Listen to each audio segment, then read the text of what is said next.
Seances, where the world of the living reaches out to the world of the dead.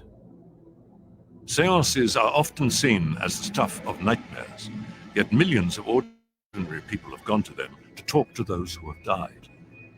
They go to make contact with their loved ones, to satisfy themselves that there is life after death, and to see for themselves the power of the spirit world. The spirits of the dead come to seances through mediums, who, like radio receivers, tune into invisible messages. Mental mediums hear the dead talking inside their heads. Physical mediums feel them take over their bodies. Unpredictable things can happen at a seance, from icy breezes to disembodied voices, and even, most terrifying of all, a materialized visitor from beyond the grave.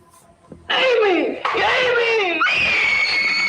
Spirits are unpredictable forces, and those who venture into the spirit world must be prepared for the consequences.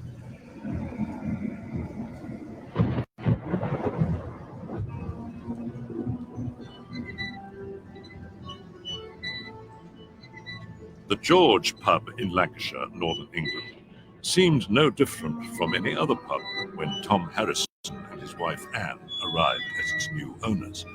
But then the noises started, scrapings and bangings, and figures began to flash from room to room.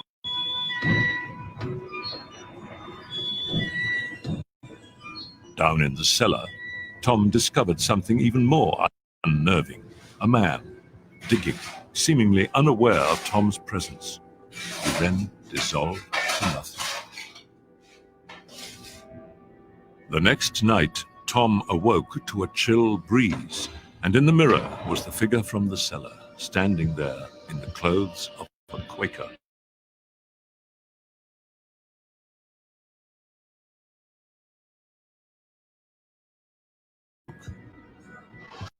I am Robert Clay. One of the regulars in the pub knew of a medium who had experience of unexplained hauntings. The medium, who was asked not to be identified, came that very afternoon. Her diagnosis was eerily accurate. By the time she'd been here 10 minutes, I thought, you must know something to be able to be telling us what you are telling us, because she was telling us things that she couldn't possibly have known, because there were things that had happened to Tom, and he'd only relayed them to me, and I didn't believe him anyway. I thought he'd just been drinking too much, to be honest. The medium confirmed what Tom had feared. She said there is a very, very bad presence here. She's not strong enough to handle this bad presence, and she will have to go and get some of her friends to come and help her. What the medium proposed was a séance that very night. The only way to stop the haunting was to summon this evil presence and confront it. The medium returned with two colleagues, a woman and a much younger man who was still a novice. Tom and Anne were told to sit across the table, and Tom was given precise instructions. She said, what we want you to do is to sit there with your back against the wall and hold yourself to the back of the wall, because he may try and enter you. Two of the mediums went into a trance and almost at once began to talk, but their voices were not their own. The spirits of two little girls had taken over the bodies of the mediums and were speaking through them. Very frightened, they sounded very frightened. They wanted to make things right somehow. That's how they were coming across. Spirits told how, more than 200 years before, Robert Clay had murdered them and buried their bodies in the cellar of the George. Now they knew what had given rise to the hauntings at the George, but they still had to deal with the dangerous spirit of Robert Clay himself. They needed to persuade him to move safely on into the afterlife. Suddenly, the young novice started to tremble. The malign spirit of Robert Clay was starting to take over his body. The group braced itself to withstand every medium's nightmare. Fortunately, not all seances are as searing as this one at the George pub. Most are more everyday events, attended by thousands of people each week in the Western world alone. Like millions of others around the world, medium Suzanne Northrop is convinced that death is not the end. What I believe happens when we die is basically this. I believe we are more than a body. Call it consciousness, call it soul. I think it's basically the same thing. We exist within a body, we exist when we leave the body. That continued consciousness, that soul, moves on. When we physically die, our soul, our consciousness moves on. Linda Williamson, a British medium, has no doubt that the essence of personality continues after death. When we die, we simply leave the physical body behind, as if we were leaving behind an old overcoat we have no use for, and we pass into the next dimension of life, so that people who die are in fact basically the same people. The personality is still the same. But these personalities exist in a different dimension, not accessible to most of our everyday lives. One way to overcome the barrier is by attending a seance, a gathering of people who talk to the dead. Every seance requires a medium, a person who links the sitters with the world of the spirits. Basically, a medium is a person who acts as a between this level of life and the next, and a medium will try to attune her mind to the next dimension of life, to link in and to communicate with the people who have just left this world and gone into the next world. And the whole idea is to give evidence that life does go on after death, and to give comfort to people who are mourning. Mediums have a special ability to communicate with the spirit world, moving in or out of it at will. People ask whether I'm seeing and hearing spirits all the time. I'm certainly not doing that. Communication takes place when I want it to. For some mediums, communication is completely separated from normal consciousness. I am generally what I call in some kind of an altered state, although I've learned to function in this state very well because I'm in and out of it all the time. Once I leave or I am done with the session, I will have no recall of it. I might remember the bits and pieces of, we'll say, the person's name or something in that sense, but actually information that was identified or given during that time, I will not have any recall of. People are often driven to seances by grief. They desperately want contact with loved ones who have died. Others are prompted by curiosity. They want personal proof of what happens when life on this earth has ended. I think it makes sense to try to find out what happens afterwards, if there is another life, what sort of life it is. There's a great deal of evidence for survival or post-mortem survival. If anybody wants to look into it, the evidence is there for them already. The evidence for most people comes during seances. They don't have to be scary nighttime sessions of popular imagination with dim rooms and ghostly knockings.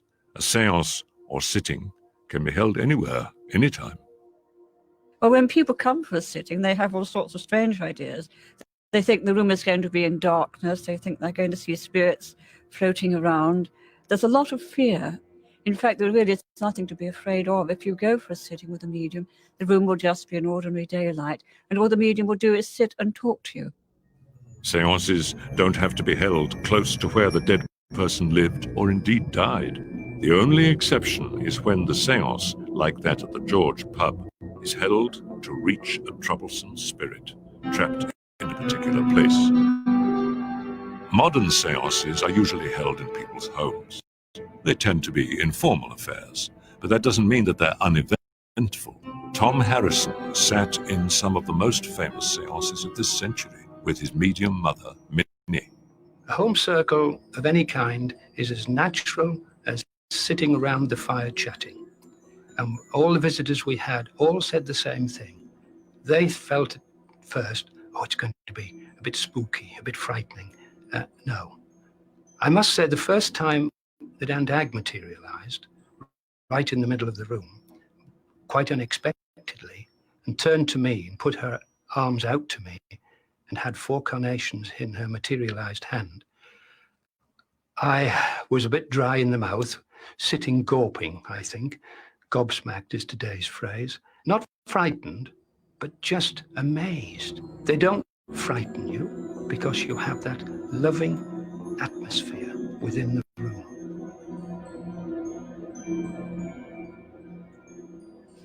Suzanne Northrup's seances are as far away from the usual stereotype as you can get. She holds them in shopping malls and restaurants and broadcasts them on the radio. 8:19, 19 minutes after 8, and world-famous psychic Suzanne Northrup live with us at Churchill's in Holtsville. What happens when I work with audiences on the radio is basically this. I will walk around the room, and as I walk around the room, I will hear sounds. Generally, it's a name. Oh, you're Cheryl. I'm really glad when you people remember your names. My God, dead people will know you by your name, won't they? Okay. The reason for my work is for somebody to make contact with a loved one that has passed over. And I want to tell you, there's one other thing here that he comes through. He was having, from what he's showing me, a lot of difficulty with his eyes, and particularly and I want to say, I don't know if he could. Well, my dad was legally blind. Oh, legally blind. All right, thank you. Wonderful. Well, we see well now. That's what I wanted to know. That's what you wanted to know. Okay. Even more unconventional are some of the seances conducted by Ed and Lorraine Warren. They are rescue mediums. They're called in when paranormal activity is causing problems, and their job is to contact and deal with troublesome spirits. If you could, for a minute, imagine, and I know you can't, especially a woman, a monster entering their home, physically beating them, sodomizing them, raping them for hours, you have a slight idea of an incubus attack. Incubus attacks, succubus are the worst. The succubus attacks the male, the incubus the female. A 13-year-old girl, which was brought here, opened up the doors to an incubus attack by using a Ouija board, which is just a game, but it's a game that can be quite dangerous. And right out there in the building on my property, as the priest and the parents watched, we seen that girl levitate a few inches into the air. The hair was torn out of her scalp. Teeth marks appeared all over her arms and legs with saliva on them. And this girl would scream and yell in bed when she was being attacked physically and sexually. Modern seances are certainly varied, but they are not an ancient tradition. The belief in life after death goes back to the earliest civilizations. But it was only relatively recently, in the last 150 years, that it has become fashionable to speak with the dead.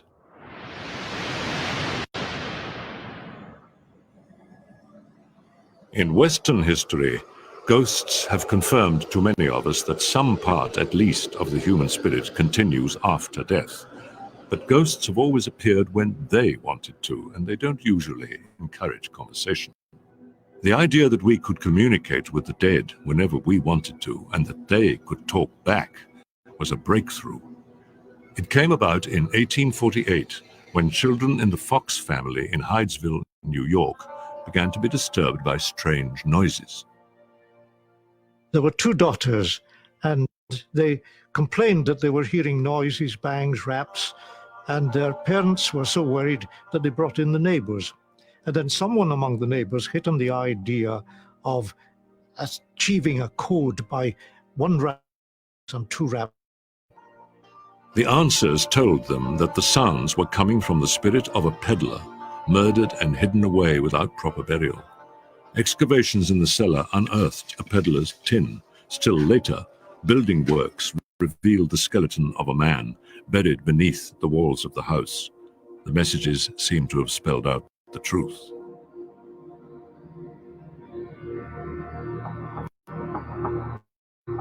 As they grew into their teens, the girls began to hold regular seances, and the raps and messages moved on from the peddler to other spirits. The girls became famous and went on the road to give public seances which featured moving objects, rocking furniture, and more messages. They were greeted with enthusiasm, but skeptics accused them of producing the noises themselves, possibly with their knees and toe joints. Investigators could find no evidence of fraud. The audiences were so convinced. By the 1850s, hundreds of thousands of East Coast Americans had become spiritualists, a general term for those who went to seances to contact the dead. Spiritualism even reached the White House, where Abraham Lincoln began to hold seances after the death of his son, Michael. In 1862, while trying to contact his child, Lincoln sat with the medium Nettie Colburn. In a deep trance, she delivered a lecture on the evils of slavery.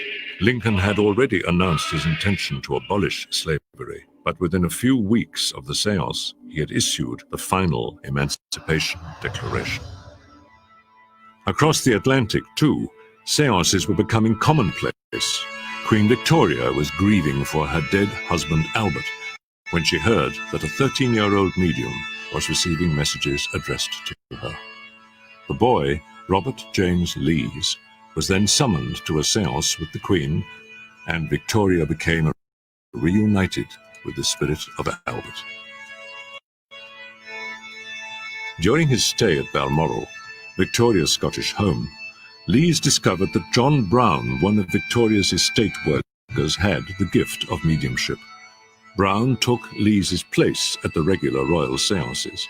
Their lengthy sessions continued for many years, leading to speculation that Brown's role was not confined to contacting the dead.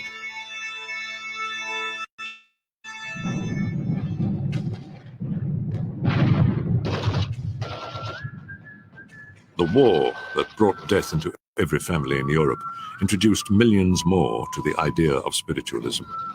Among the bereaved of World War I, there was a tremendous hunger for spiritual comfort and a desperate need for reassurance that the dead were, in some way, still there. Not everyone approved of the notion of talking to the dead. Scientists became interested in the truth of the spiritualist claims, and many became psychical researchers. Some, like Professor Sir Oliver Lodge, began as skeptics but became believers. Sir Oliver was a great physicist and pioneer of radio, and curious about the idea of mediumship. When his son Raymond was killed in the First World War, he decided to test spiritualism for himself. During seances, he received a number of answers to his questions. One reply won considerable publicity. When Sir Oliver asked his son what had happened after he died, Raymond, if it was Raymond, said, "I poured myself a stiff whiskey and soda." And this turned a lot of people off. Whiskies and sodas on the other side, that's not the kind of spirits we want. Yet Sir Oliver's honesty shone through the ridicule, and his book, Raymond, became a great source of comfort to other bereaved parents. Between the wars, the popularity of seances continued to grow, even if for some it was a little more than a fashionable entertainment. I was only saying that the other evening to Charles Dickens. Charles? My dear, I'm attending seances with the most marvelous medium, the most famous medium in the world. And Mr. Vincent, oh, you must have heard of him. And through him the other night, Charles Dickens spoke to us. By the time the Second World War had started harvesting its victims, spiritualism was respectable enough to have its own column in the British press. In one such seance report, incredulous Admiralty officials read of messages from sailors drowned in the sinking of their ship, HMS Barham. The Barham had indeed sunk with great loss of life, but it was classified information until the seance preempted the official announcement. The messages had been received in England by Helen Duncan, one of the most famous wartime mediums. The Admiralty was convinced that Mrs. Duncan was a spy, but didn't see how she could be getting her facts. Eventually, frustrated officials imprisoned her under an ancient witchcraft act. Jim Macquarie, himself a medium, considers Helen to be a heroine of the spiritualist movement. The Witchcraft Act was repealed because of Mrs. Duncan. It's now firmly believed that the case in London was brought about because Mrs. Duncan was busy bringing back people who hadn't been notified as being dead, and the government were planning the D-Day landings, and they didn't want her picking up on those plans. That is what is widely believed now. There was a notion that she was a spy, but how ridiculous. A working class woman from a working class area of Edinburgh. It just doesn't make sense at all. It's just rubbish.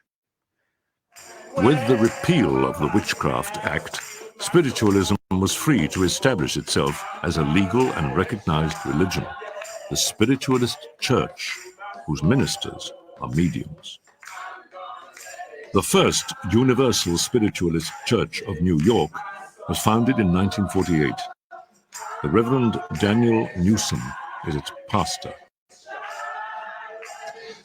This church basically came from the spiritualist tradition where people basically came to hear messages from their relatives or friends who have passed on. And there were a lot of predictions about the future and that kind of thing. And we have a message service in which I will have like 4 mediums give messages to the congregation that lasts about 2 or 3 minutes each. What you're dreaming of. The Spiritualist Church provides an umbrella for many mediums, but others prefer to hold small, regular seances in their own homes. These home circles are perhaps the most important way in which mediums meet, develop, and work. Being able to communicate with spirits is an extraordinary gift, and mediums experience it very differently. They broadly divide themselves into 2 categories: those who produce physical manifestations of their contact with the other side, and those whose communication is strictly mental. What I do, what nearly all mediums do now, is what is called mental mediumship. That is to say, the medium attunes her mind to those who are communicating, and she will pass on whatever she is sensing or hearing or seeing. But the person who is with the medium, the sitter, will not actually see or hear anything themselves. That is the main difference. Some mediums actually hear the voices of the spirits inside their heads. They're known as clairaudience. What I personally rely upon is what I hear. I'm not here with my physical ears, but I'm hearing the voices in my mind. But it is a definite voice rather than just a thought impression. Other mental mediums are clairvoyant. That's to say, they see their messages as images. Lorraine Warren operates in this way, and as she's often called in to deal with unquiet spirits, she sees some harrowing cases. Occasion to help whose house is haunted by what they believe to be the spirit of a murdered girl. I went right into a trance state, and I began to see the area as it doesn't look right now. I could see a young girl, and she came walking towards this building, this house. At this point, seeing a porch, and I smell whiskey. So strong, I can smell whiskey. Then the girl continues to walk, avoiding this porch where there were men that had been drinking. And I say, I see a hatchway. Where's the hatchway? And they said, there is no hatchway. There was a hatchway there. It's now been changed. Lorraine was seeing a replay of the rape and murder which had taken place in the house. Her aim had been to discover what had happened and then persuade the spirit of the girl that it was time to move on. But as the scene neared its climax... It's horrible. Right at that point, I said, I can't go on. I said, I don't want to really see this. Nor did the spirit seem like it wanted to relive it. Some mediums first become aware of their abilities at times of deep emotional trauma. Doris Stokes, world famous during the 60s for her consistently accurate seances, didn't realize she had this talent until, as a young wartime bride, she received the dreaded telegram reporting her husband killed in action.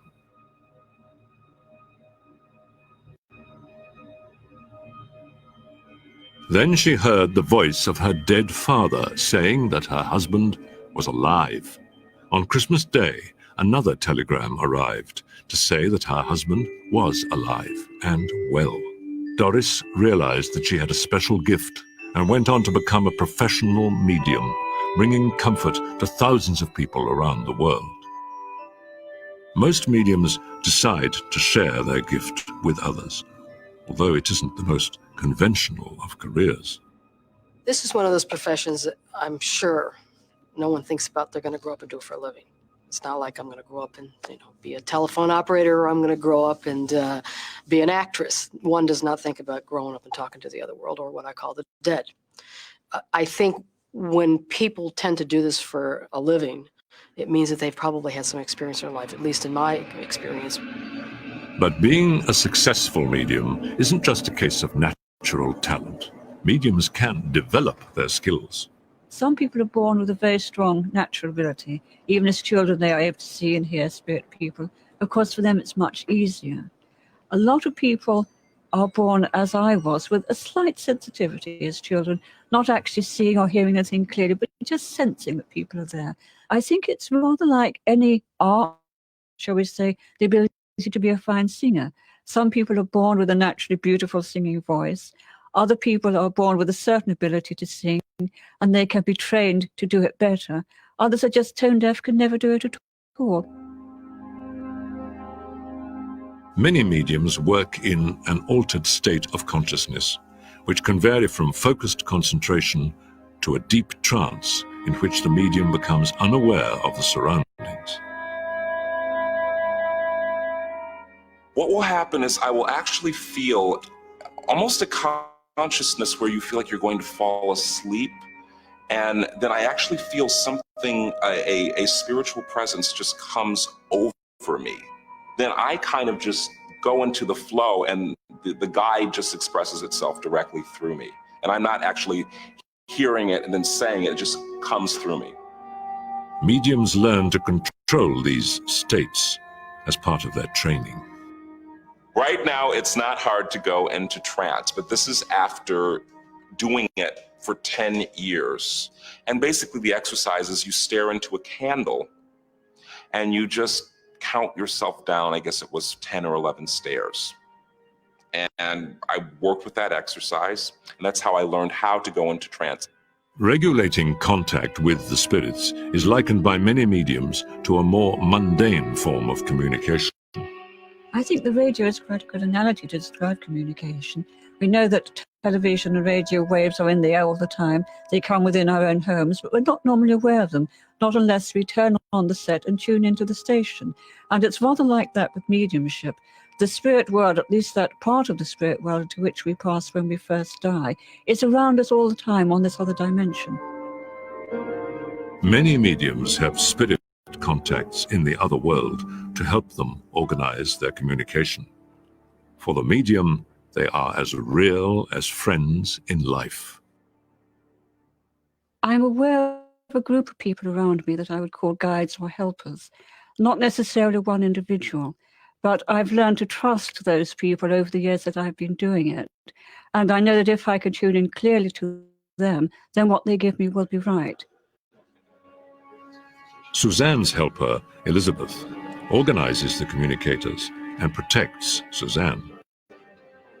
Elizabeth's function on the other side in what I call a crowd control purpose, meaning she organizes people to sort of back off until the other ones have come. The work of mental mediums presents a constant challenge to the scientific world. As far as the mediums are concerned, it's simple. They're talking to the dead. But scientists seek another explanation. The more spectacular the medium, the more likely they are to attract investigators. Possibly the most marvelous and most closely medium was Mrs. Leonora Piper, who lived in the United States, but who visited Europe. She was researched, studied by eminent psychical researchers who were forced to come to the conclusion that she had the most marvelous psychic talent. Leonora's speciality lay in delivering messages about obscure, unrecorded events, childhood secrets, long ago Christmases, and intimate conversations.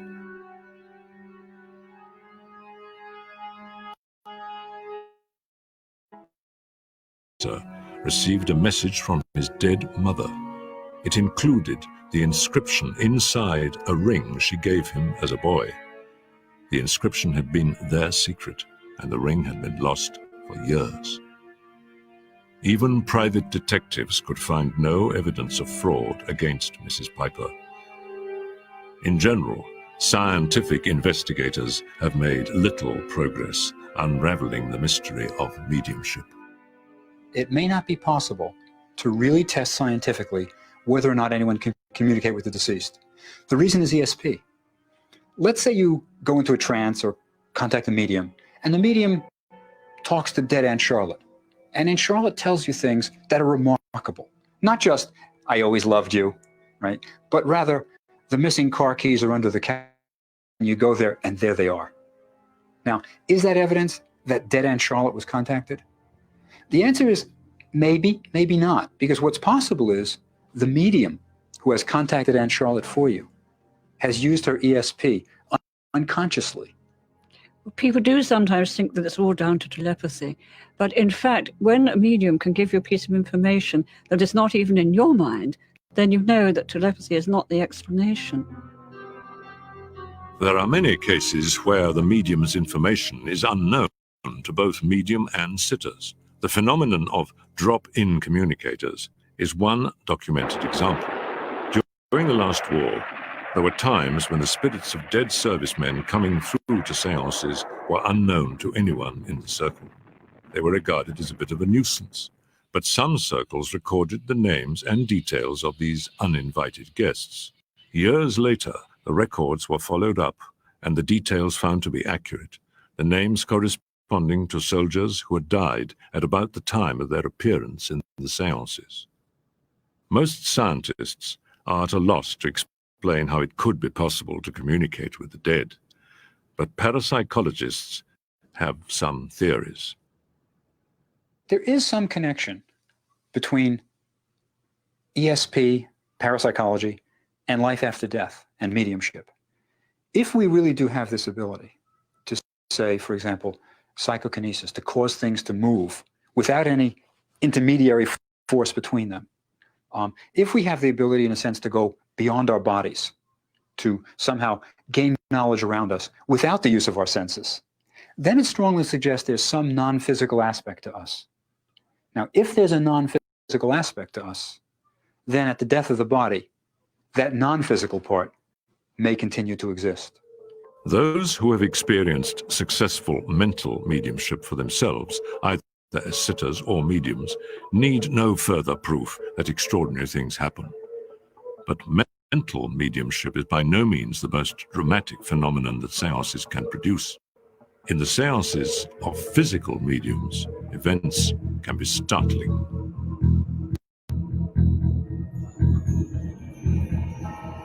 The experience of mediumship enters a different dimension with physical mediums. While the dead speak through mental mediums, they act through physical mediums, even taking over their bodies. Sitters may have the unnerving experience of hearing the voice of their loved one from the mouth of the medium, who is usually in a deep trance. This phenomenon causes much amazement and has often been portrayed in popular films. Laurie, don't be unhappy. Because I'm not. I'm happy, even though you're not here. For some mediums, the spirit energy takes over their entire body. Mediums have been known to grow or shrink by several inches during a seance, and occasionally to overcome the laws of gravity. Daniel Douglas Hume was an Englishman who, during the 19th century, astonished sitters by levitating into the air in broad daylight. Although closely observed, he was never found guilty of trickery. And in many cases, he would be taken to a house he had never been in. He would be watched all the time, and yet people of enormous reputation with no axe to grind, would say that they had had conversations with Daniel while he floated along the ceiling, and that on one famous occasion, he went out the window in a room in a house, and came in another window. The same spirit energies that take over mediums' bodies can manipulate objects in the seance as well, and some, called apports, appear from out of thin air. Apports are gifts which come from the spirit realms. They're gifts brought into a seance by the spirit people which have been found elsewhere. And we have wonderful cases where crosses and statuettes and even live animals have been apported into a seance. In many of our cases, women are attacked physically, sexually, and semen is found around this woman. Where does it come from? It's an apport through teleportation. It's the same way that blood comes out of, say, a plaster statue. The most astounding manifestation that might happen in a sitting with a physical medium is the appearance of a substance known as ectoplasm. All through the history of physical phenomena, it is alleged that this substance is exuded by a medium, and it can take various forms, sometimes long white streamers, sometimes it takes the form of drape. The skeptic would say that it looks exactly like butter muslin, which has been swallowed and regurgitated by the medium. But the most extraordinary claim for ectoplasm is that it can form itself into materialized figures, recognizable faces of those who have died. This is a very rare phenomenon, but in Minnie Harrison's circle in the 1950s, spirits materialized every week, as her son Tom remembers. The spirit person actually impresses themselves into this mound of ectoplasm which is built in the room, and they then impress themselves into it. Again, they can't tell us how they do it, but it becomes a living person in a solid form, not a ghostly form, not an apparition, not an hallucination, but a solid person in a physical form. And the spirit people regularly used to say to us, particularly Granny, "Can you see my face? Can you see me? Can you recognize me?" But Minnie missed the reunions. She was in a deep trance and afterwards remembered nothing of the seances. So the circle asked the spirits to help them take infrared photographs. And Minnie was finally able to see what her talents had produced. Jim McQuarrie claims to have produced ectoplasm, an experience he found both uncomfortable and rewarding. The only thing we've found to be a problem is in the early days when we were feeling sick. We almost want to retch into the room, but it doesn't happen to you. It is actually a solid energy at work, and the body has to compensate and cope with this new energy. But once we've done it and trusted in it, those discomforts go away. And the benefits of what occur in the seance really compensate for all of that. Producing demands enormous skill and energy from the medium and can be dangerous. A sudden interruption while materializing ectoplasm is thought to have caused the premature death of Helen Duncan. On one of her sittings, 2 police came in, unbeknown to the organizers. And when there was a materialized person standing there, they grabbed at it and shone a bright light of a torch on it. The ectoplasm went, as it will do, and created a serious hemorrhage. Of course, she was taken to hospital. And about 5 weeks later, she died, according to the doctors, of pneumonia. But frankly, it was this shock from the ectoplasm that did cause her death. The police were intruding on Helen Duncan's seance because they were looking for evidence of fraud. The theatrical nature of physical seances was a magnet for the skeptics and psychic investigators, and most mediums came under close scrutiny. Seances had become a form of entertainment, and mediums, particularly physical ones who could produce exciting phenomena, were in demand. There was money to be made, and many inferior mediums succumbed to the temptation of faking their effects. It's easy to tell who the cheats are. A physical seance will always begin with the temperature dropping dramatically, quite often followed by breezes. It's always preceded by this freezing cold atmosphere, and you can't fake that. Minnie Harrison's circle welcomed visitors, but drew the line at the intrusions of the investigators. We knew it was all genuine. Why shouldn't it be? 8 people sitting together. Who were we fooling? Who would we want to fool? Ourselves? What would be the purpose? Many mediums feel that much opposition comes from those who are in accept the implication of seances that the spirits of the dead live on, are afraid to face this possibility and are reluctant to the unknown, but perhaps they are right to be cautious.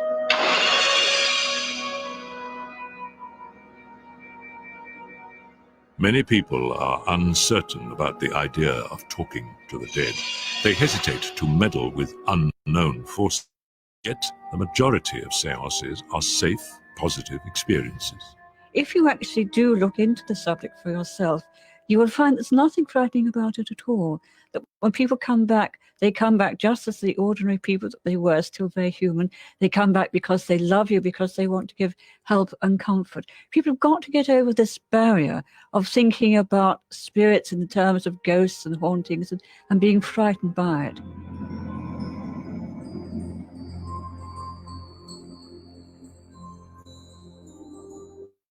The perceived dangers of sitting in seance, I really think, are blown out of all proportion. The reality is that most of the people who talk about this are people who have no experience of the subject or indeed have a hidden agenda. But the reality is, like attracts like. And if you are a decent person, that's what you attract. And there are certain rules to be maintained in a physical seance, and that is always to open in prayer. Because you see, if people from the spirit world are prepared to come forward to give us direction when we're in need, or they'll come forward to heal us when we're sick, then why should we fear them? I don't fear my mother. She comes. I didn't fear her when she was here. She's hardly likely to turn into something nasty when she passes away. But other mediums regularly encounter dangerous spirits. Ed Warren, a demonologist, claims to have come across many in his work. People say, oh, ghosts won't hurt you. A ghost won't hurt you, but an evil spirit will, and a diabolical spirit will. A couple rented a home. One night, as they walked into the house was hot. Everything was spoiled and refrigerated. The doors were open. There was a violent argument. With this, a shadow ghost, a dark black mass appeared. It hit that man so hard, it broke his cheekbone, knocked his eye out, broke the teeth, and then picked him up and threw him right across the room. Now, if that is a ghost that can't hurt somebody, yes, people have been physically hurt, have actually been killed by spirits. Mediums are aware that seances can be dangerous, and most invoke the power of prayer to protect themselves and their sitters from the attention of evil spirits. Through the process of working professionally in this field for 25 years, I've learned how far I can or I can't go, and I'm well aware of when I stop those boundaries. I always open up to a seance in all my sessions with a prayer to myself. When I'm working with a group, I often ask them if they wish to join in with it. When I am working with a group, I work primarily in a circle. That circle will be sealed with a prayer and ended with a prayer. No one is to break the circle while we are in session. But not all seances follow these simple rules. The Reverend Tom Willis is an Anglican minister trained in exorcism. He isn't interested in contacting the dead. His job is to use the power of Christianity to banish evil spirits. He's often called in when what began as a parlor game turns into a nightmare. I think everybody, including mediums and everyone else, are in complete agreement that the Ouija board is particularly nasty.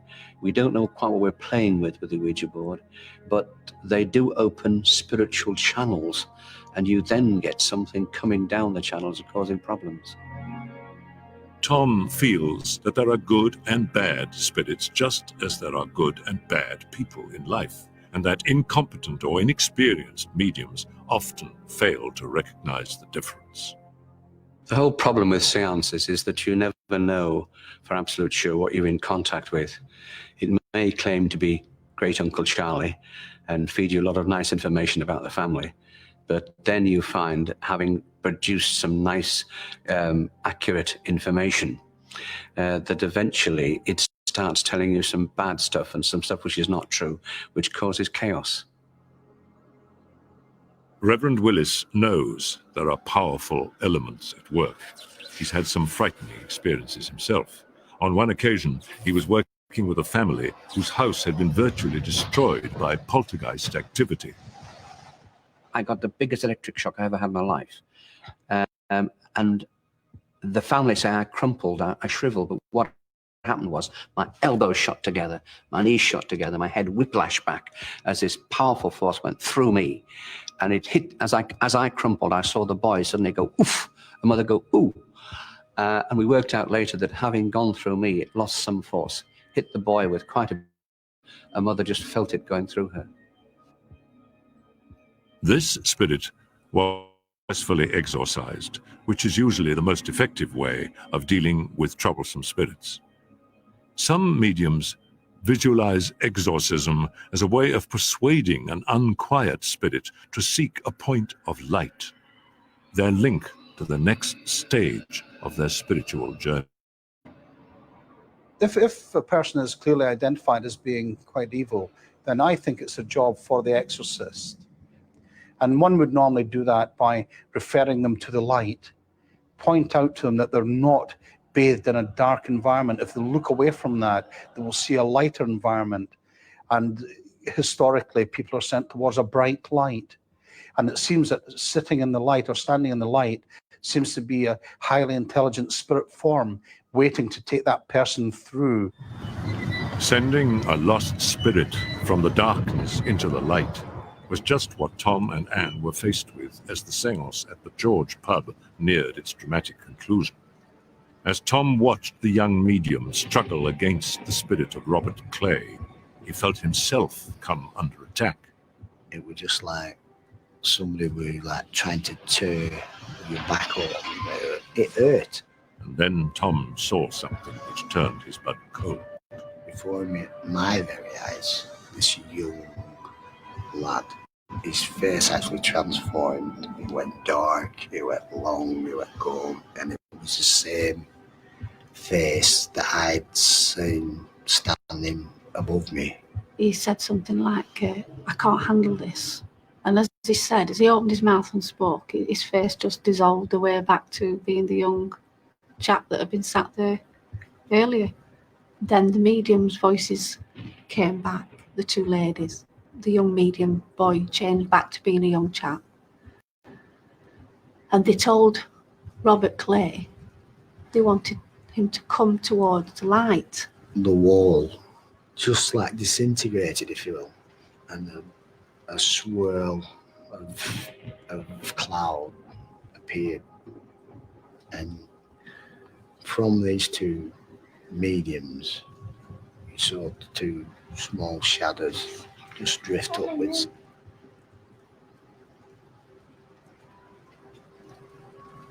And finally, even the spirit of Robert Clay relented and passed over onto the other side. The tension was broken. They had survived the most terrifying half hour of their lives. The young man, when he finished, was completely drained. He said he was very frightened. And it's extremely hard to contain this presence which he took on board. I only saw Robert Clay once. Again, after that, we'd finished the end, and I saw this like once again a blur, And I followed it round, and next minute it was stood there, and he just smiled, and then appeared. You said he didn't feel evil though, didn't he? No, he wasn't evil then. No, he smiled then, which was obviously the first time I'd ever seen him smile.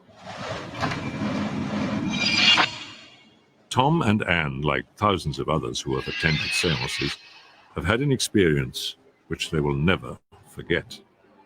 Unsettling to some, comforting to others, seances fulfill a deep human need to unravel the mystery of life after death.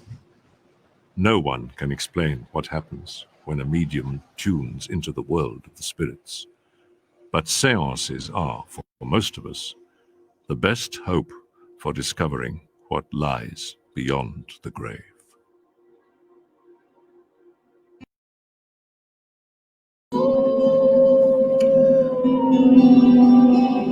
Speaking and communicating with the dead. Gosh, this is a topic that includes crystal balls. This is a topic a lot of people use tarot cards, pendulum, Ouija boards. And there's varying opinions. I found that was a pretty neat little documentary. It's kind of aged, if you will. We live in a world now to where people have a lot of gadgets they use for ghost hunting. And I wonder sometime if these ghost hunters, if you will, I wonder if they really know that what they are doing is speaking with the dead or attempting to communicate with the dead. Do they really realize that? I don't know. But that is, in essence, that is in reality what they're doing when they're out in these abandoned buildings and they're out in a cemetery in the middle of the night and they're using these recorders and devices and, is anyone here? Can anyone hear me? It's no different than using a crystal ball. It's no different except they can record different things. Spirit box scans a lot of different radio frequencies. And you're welcome, Tina Kane King.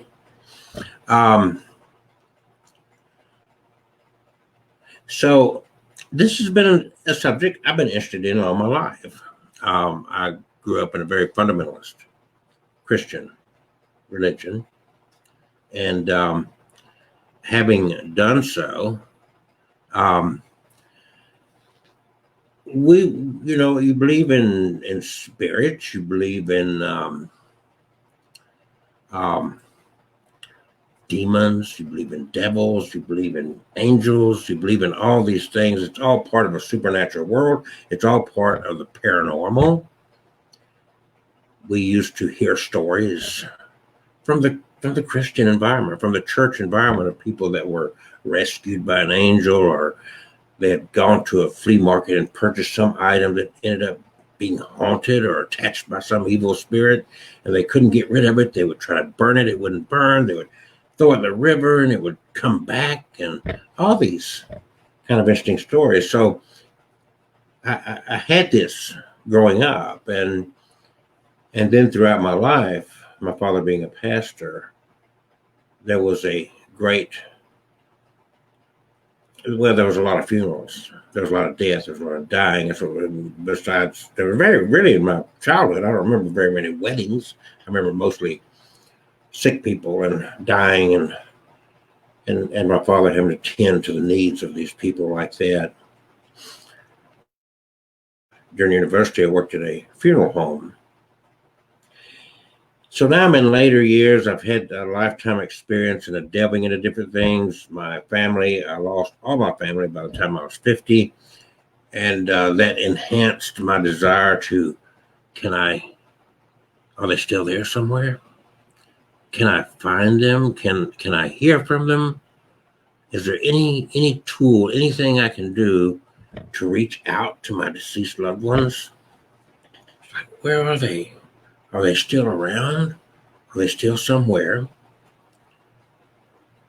So now a lot of people would ask me, what, after coming through this decades of this subject, what do I feel about ghosts? And I'll talk about this in a minute. And I'm not trying to sell anyone on my idea of a ghost.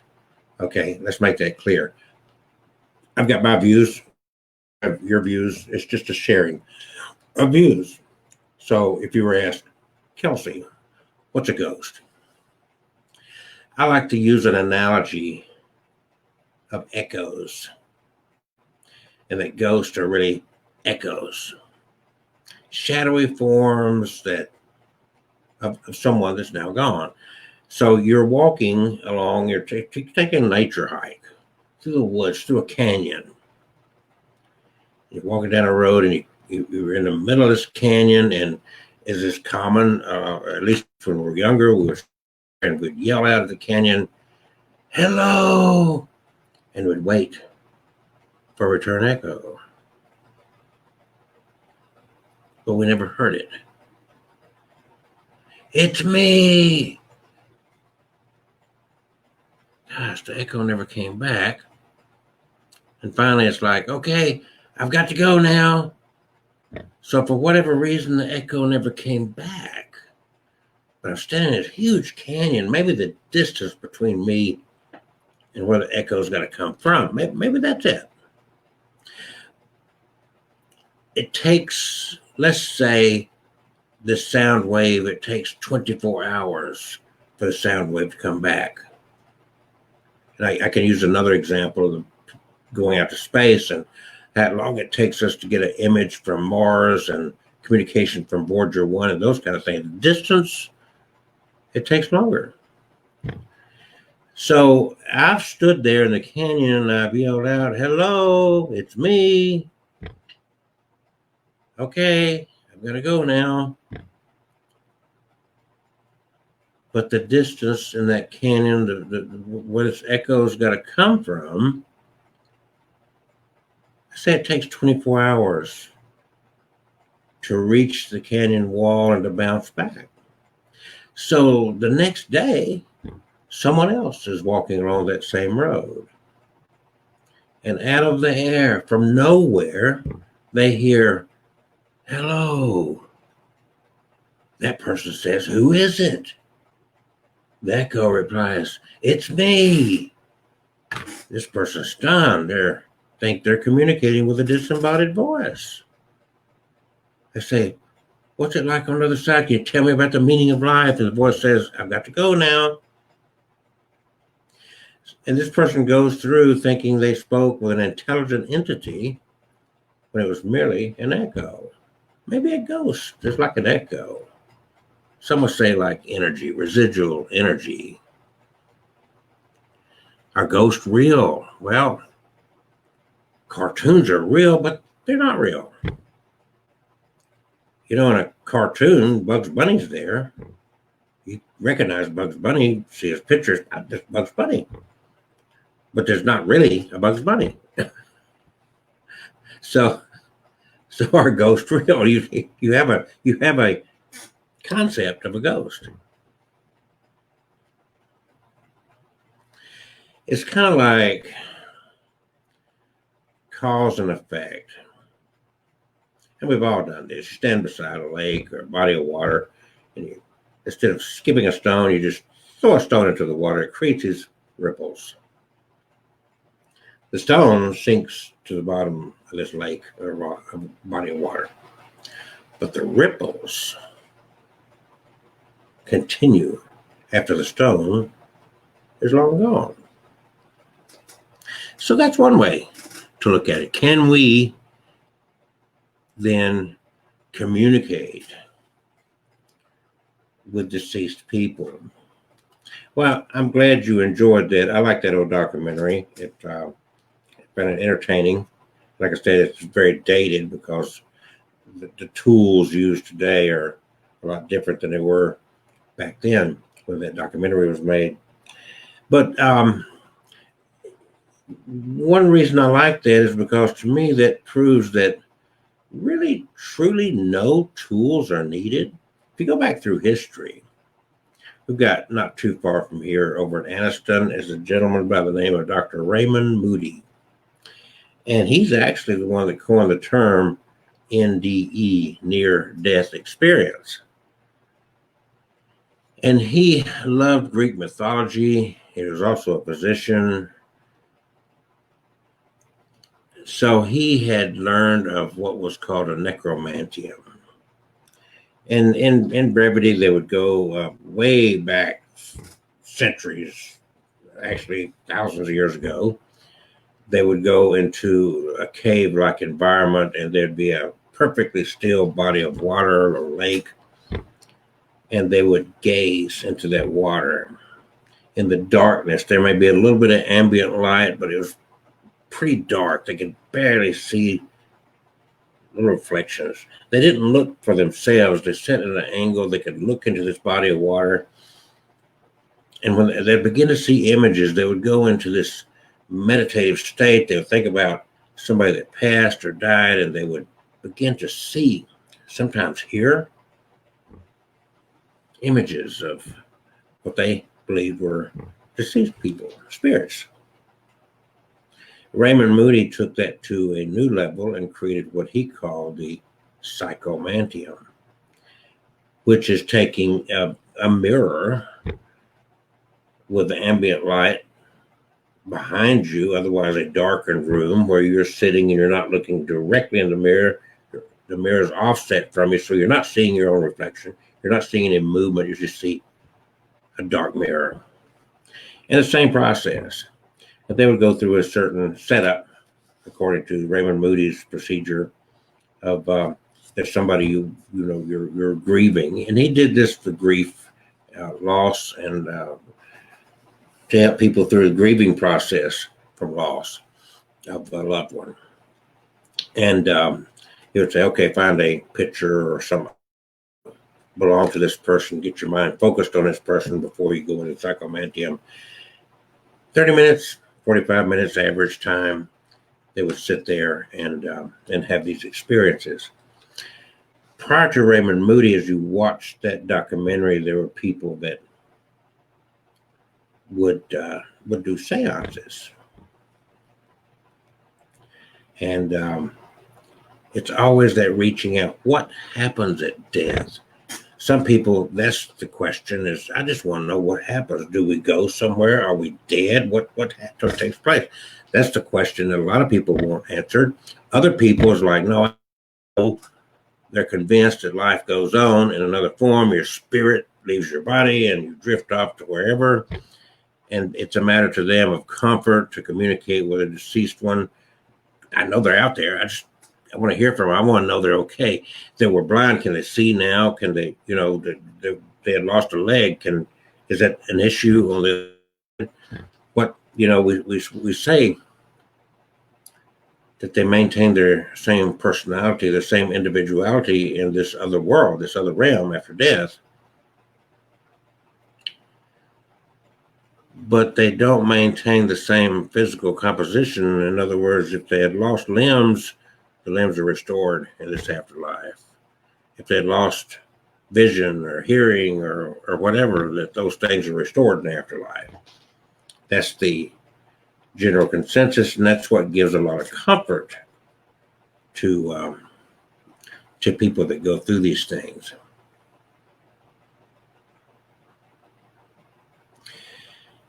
So you asked me, you don't need a crystal ball. These are tools. It's kind of like setting the stage. You don't need tarot cards. They're cards. You deal them, you shuffle them, you deal them, you lay them out in a certain pattern, and then you read the cards. There's the death card. There's the magician card, and each one of them can lead to certain things and certain. In other words, I can tell something about where you're going, I guess. So even though some seances might involve a tarot cards are not really used for trying to communicate with the dead, unless you think that the dead is giving you ideas of where you need to go or where you are in life.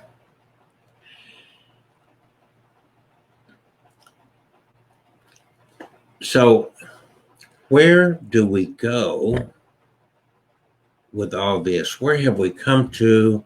Where have we go? There have been a multitude of books, some debunked, in fact, of someone that's gone through a near-death experience, and they were a doctor, or they were a child, or whomever, and they died and they saw the light, or all these things.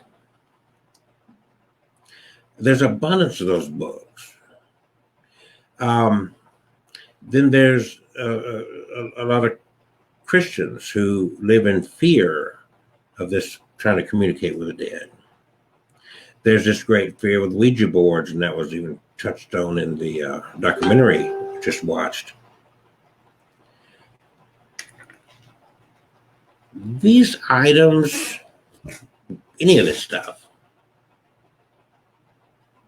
I don't believe these have anything to them except the power we give it. I think that we give power to this. I don't think these have any built-in power. I think we provide the power to it. This, a crystal ball, we give the power to it. The Ouija board has no power.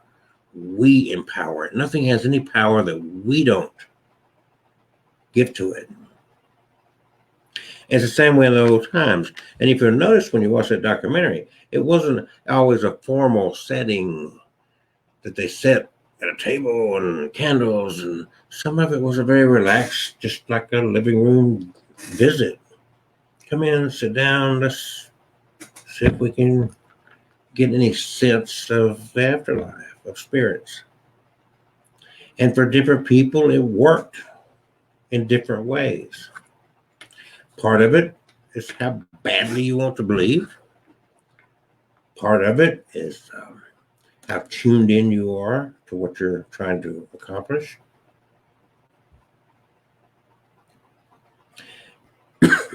This is the portal right here. This is bald head. This is the crystal ball right here. This is the portal right here. And all these tools we empower. We give power to those tools. Of their own, they are of no power.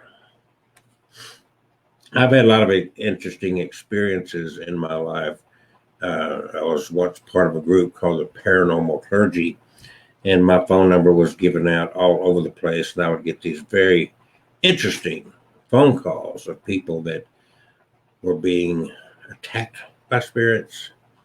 One lady, and if you followed me any length of time, you've heard me tell a story of the young singer-songwriter out of St. Louis who was having a relationship with the ghost of Freddie Mercury, the lead singer for Queen.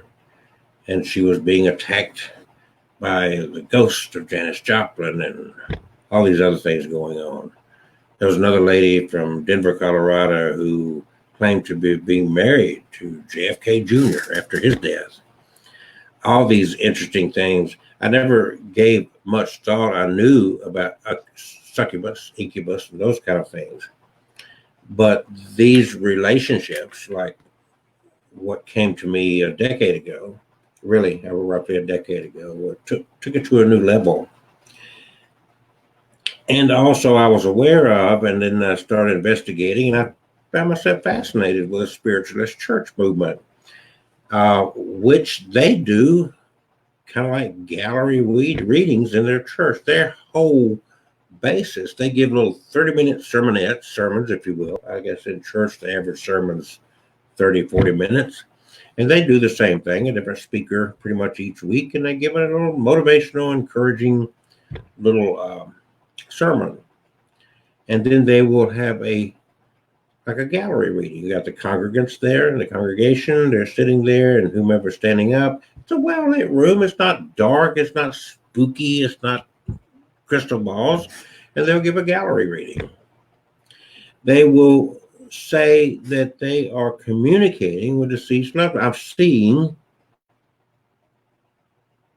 a male figure from somebody over there. Has anybody lost a father, a grandfather, possibly even a husband? And I'm seeing a tightening of the chest, and then a pain in the leg. Does that make any sense? Is that something that anyone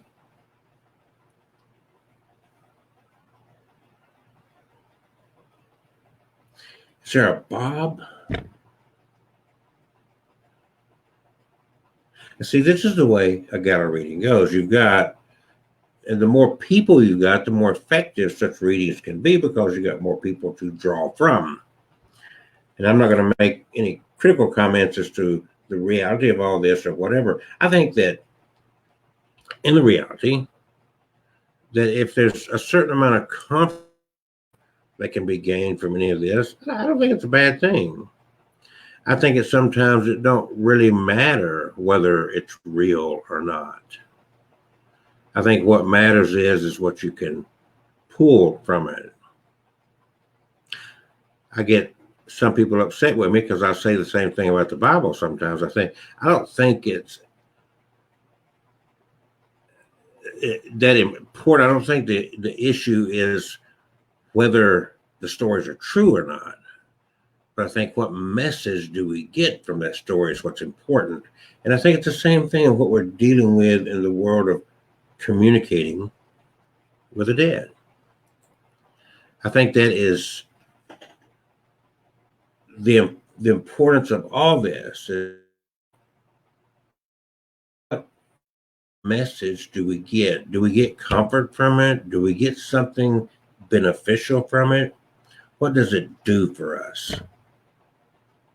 I think that's the important thing. I think at the end of the day, that's, there's a lot of people that's afraid. They're afraid of these things. They're afraid of this crystal ball. They're afraid of the Ouija board. They have this fear. If you go in with that fear, I think you got a problem from the start. Because I think that fear is what any negative energy, what any malevolent being is going to feed into, is that fear. It's like a bully. If you are a child in a schoolyard and a bully comes along to bully you, if they get a certain reaction from you, it's gonna encourage them to continue. They got what they wanted from you. They got that reaction. But if they didn't get that reaction from you, if you didn't show any concern about their bullying, if you just kind of shrugged it off, and they're going to go somebody else because they didn't get what they wanted out of it. And I think it's no different than when we deal with the spirit world. I think that's the whole point, is that if these entities don't get what they're looking for, boo, and I didn't scare you, didn't react, then I'm not going to go boo again. That's like this. I got nothing from it. I got no reaction. It's like what we used to call the early morning disc jockeys on radio during commutes to work. They call them shock jocks. You're after that reaction. It's like an entertainer, a performer on stage. If they don't get that reaction, then there you go. What's the point?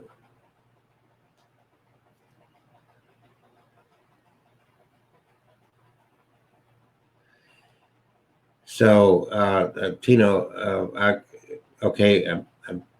what I said about the Bible, I've spent, my whole background, my PhDs in theology, I've really studied. I had a lot of questions, and the questions just built up in me over my lifetime. It's like, I want to know.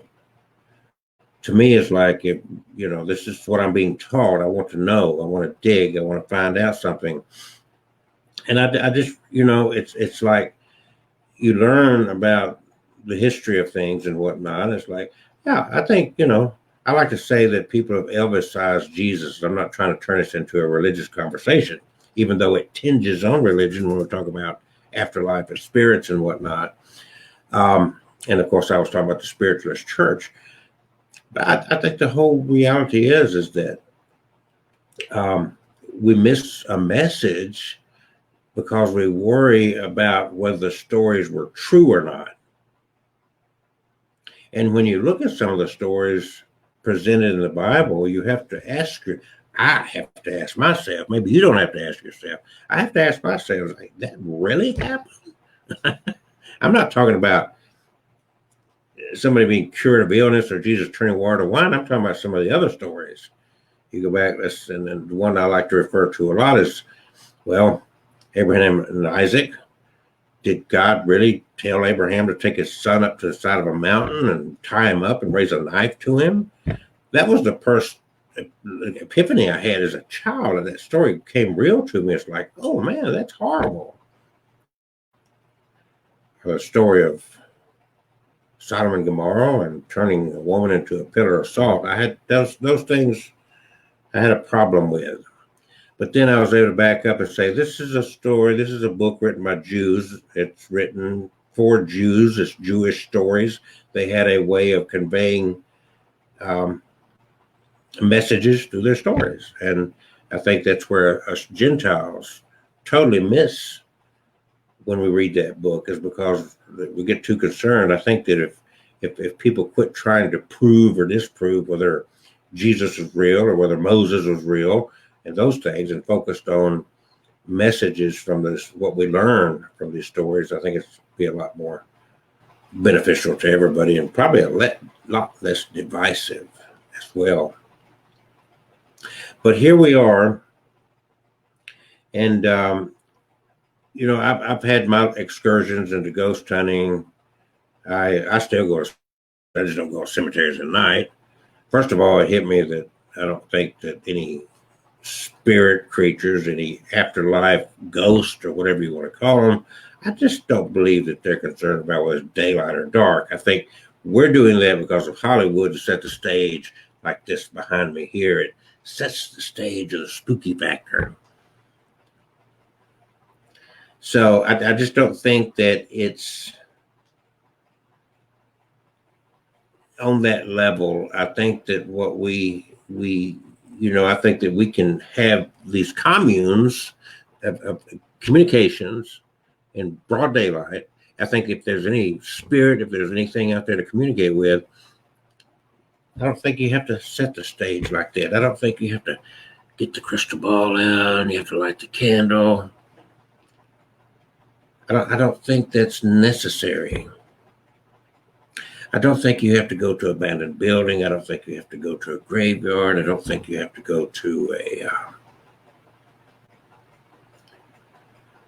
a mortuary or where somebody got killed.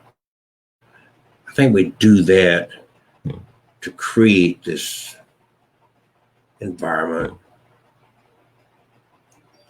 Again, I call it the Hollywood spooky factor.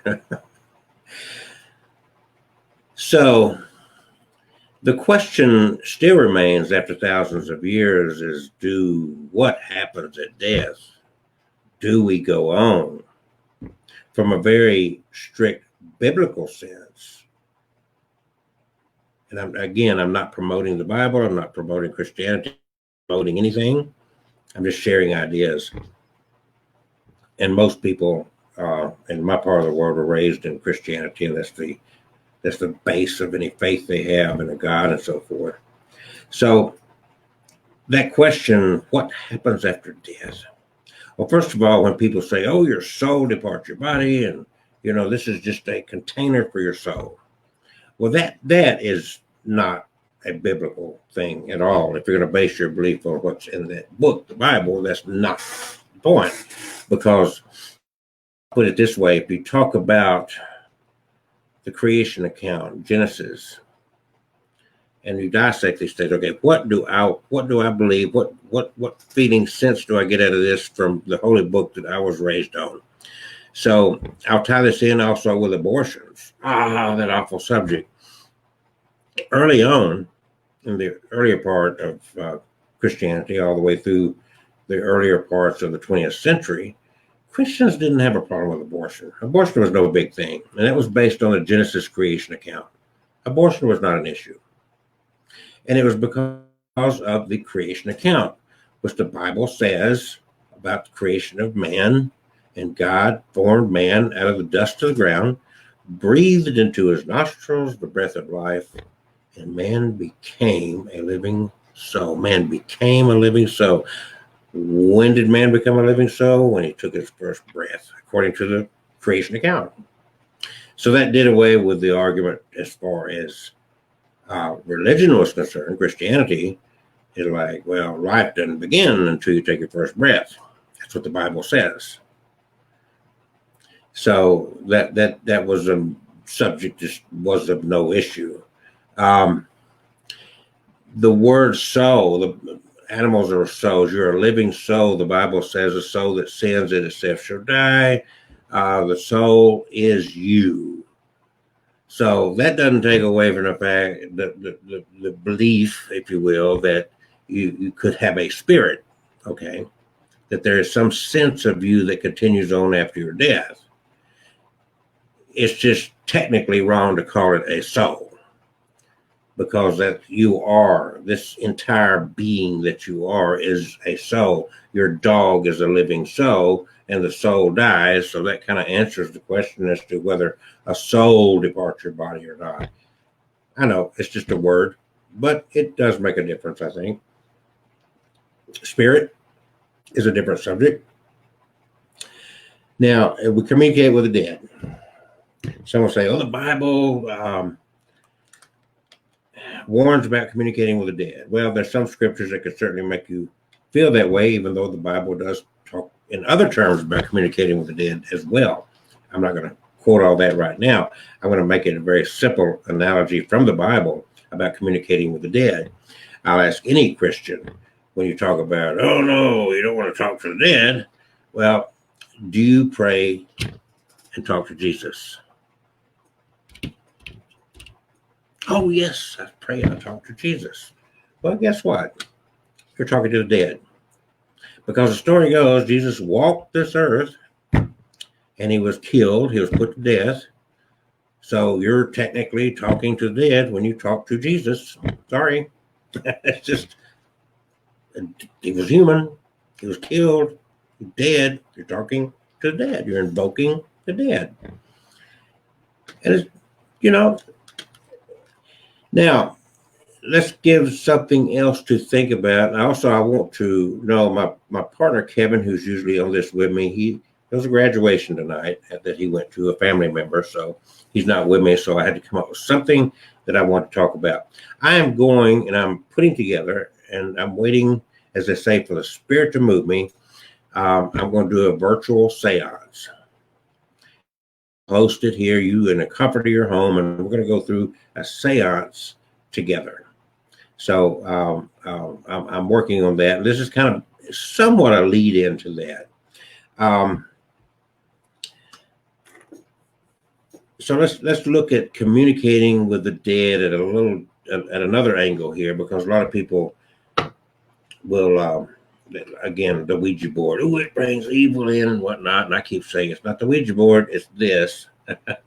This is the portal right here. I don't care if you use this as a tool. I could use my red cup as a tool if that's what I wanted to do. We empower these things. But here's the catch. How do you know a good spirit from a bad spirit?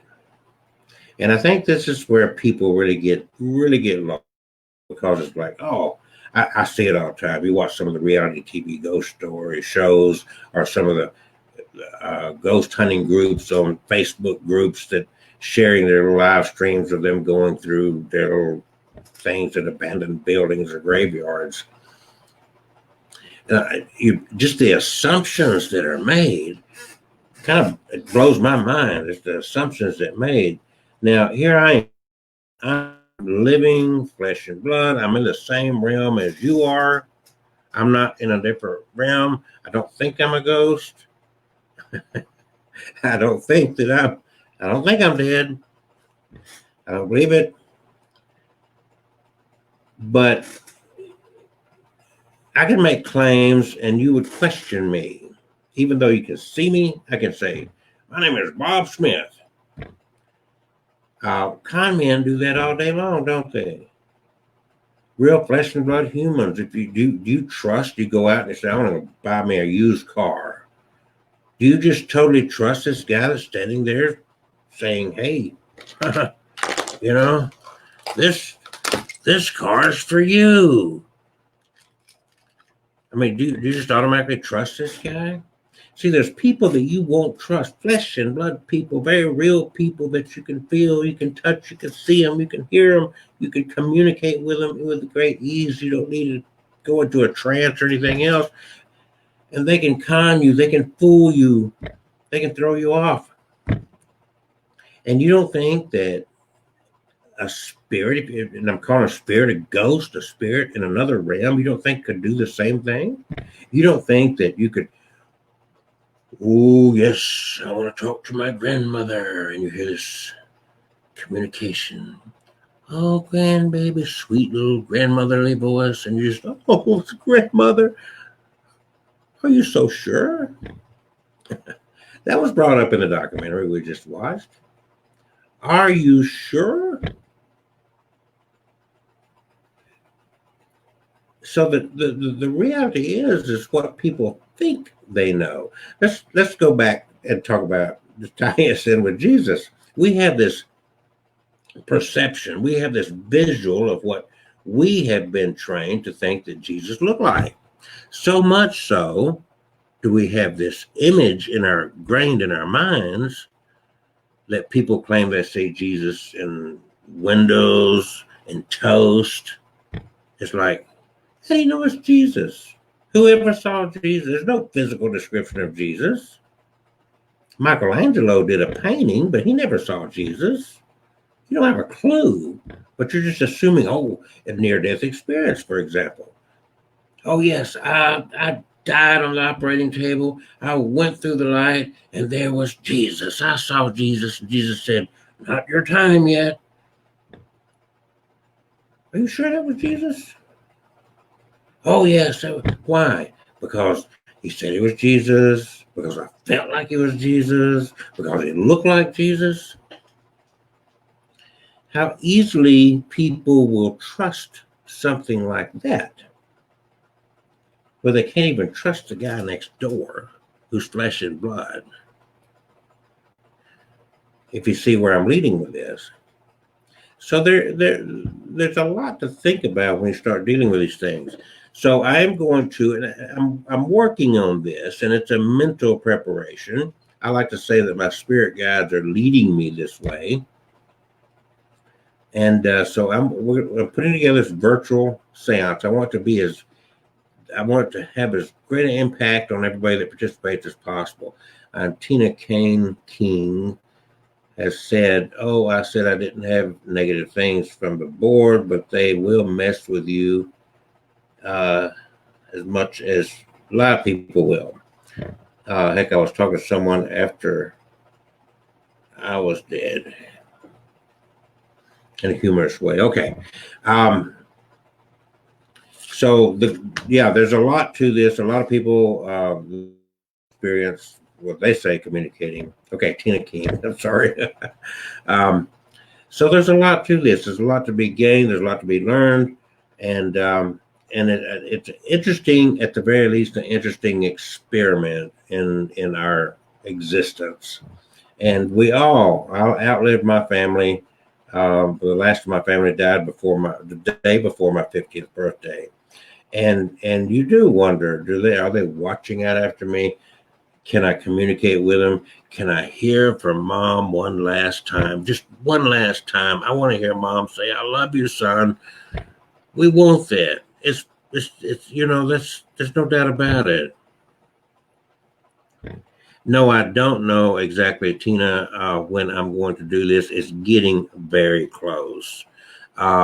the timing has got to be right. And I feel like there's certain things you're just kind of led to. You can call it a universal pull. You can say your spirit guides are pulling you in a certain way. Be right. You will have a warning. I am looking for feedback. If you have a suggestion on what day or evening of the week would be most appropriate to do this, I'm willing to take that into consideration. If you think yourself or anybody that's listening, I would like feedback. Should it be at Saturday at midnight? Should it be Sunday at noon? Whatever. And so I want that feedback. If you can help give me that feedback, give me what you think, and if you could share this with as many people as you know, and let me know. And yes, follow my page. I assume you're also subscribed to the YouTube channel, Abnormal Alabama. And I'm excited about this. I got a lot of interesting things we're gonna experiment with. And you don't have to leave home. It's in the comfort of your home. I'm going to encourage you to do a few things in preparation as we get close. But they're not totally necessary. It just kind of enhances the whole experience, if you will. If you have a lost loved one that you really, really would like to get some sense from, some communication from or whatever, I'm going to tell you how to get your mind around that and the things you should do to build up to that point of the seance. So help get the word out. That's number one. Help get the word out. Give me feedback. What day of the week, what time of the day that everybody thinks it'd be best. I can do it anytime. There's very little time that I cannot set this up and do it.